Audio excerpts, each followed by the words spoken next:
Halo adik-adik semua, perkenalkan nama kakak Putri Tamadiska Brutarigan, program studi PGSD dari Fakultas Keguruan dan Ilmu Pendidikan. Pada kesempatan hari ini, kakak akan membawakan sebuah topik pembelajaran yang berjudul materi dan sifatnya. Pengertian materi. Materi adalah segala sesuatu yang memiliki massa dan menempati ruang. Materi disebut juga dengan zat. Istilah materi meliputi segala sesuatu yang dapat dilihat dan disentuh seperti air, pohon, dan tanah, serta tidak dapat dilihat dan disentuh seperti udara.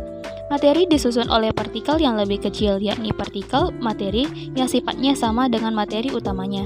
Adapun partikel materi tersebut meliputi atom, ion, dan molekul.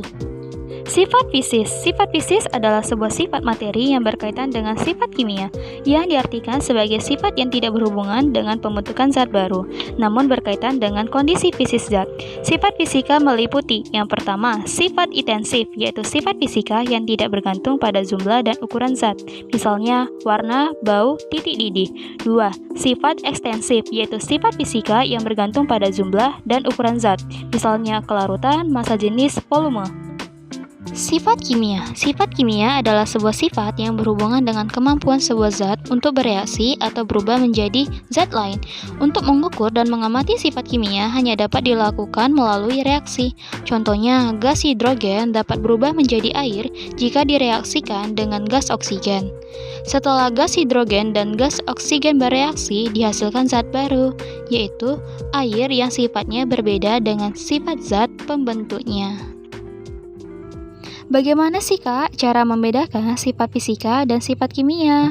Hal ini dapat kita lihat dengan contoh berikut ini.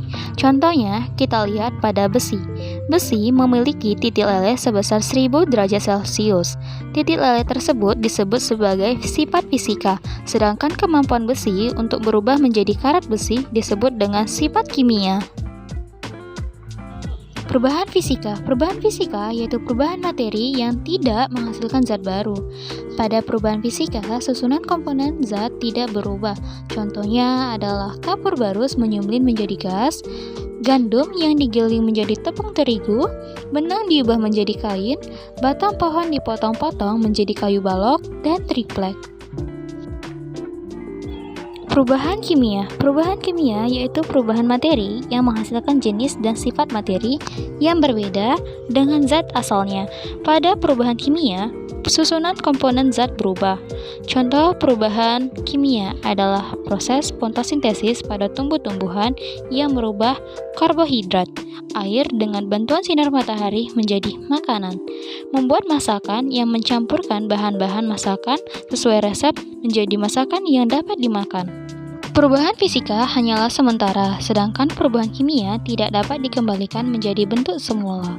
Pada perubahan fisika dan perubahan kimia, berlaku hukum kekekalan massa, yaitu massa zat sebelum berubah dan setelah mengalami perubahan adalah tetap.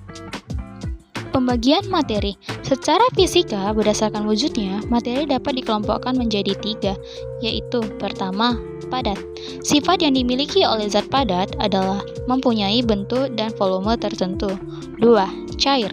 Sifat yang dimiliki oleh zat cair adalah mempunyai volume tertentu tetapi tidak memiliki bentuk yang tetap. 3. Gas. Sifat yang dimiliki gas adalah volume dan bentuk dengan kondisi berubah-ubah sesuai dengan ruang yang ditempatinya. Secara kimia, materi dapat dikelompokkan menjadi 2, yaitu 1. Zat tunggal. Zat tunggal adalah bentuk materi yang memiliki komposisi yang tetap dan sifat yang khas. Contohnya air, emas, oksigen, dan garam dapur. 2. Campuran.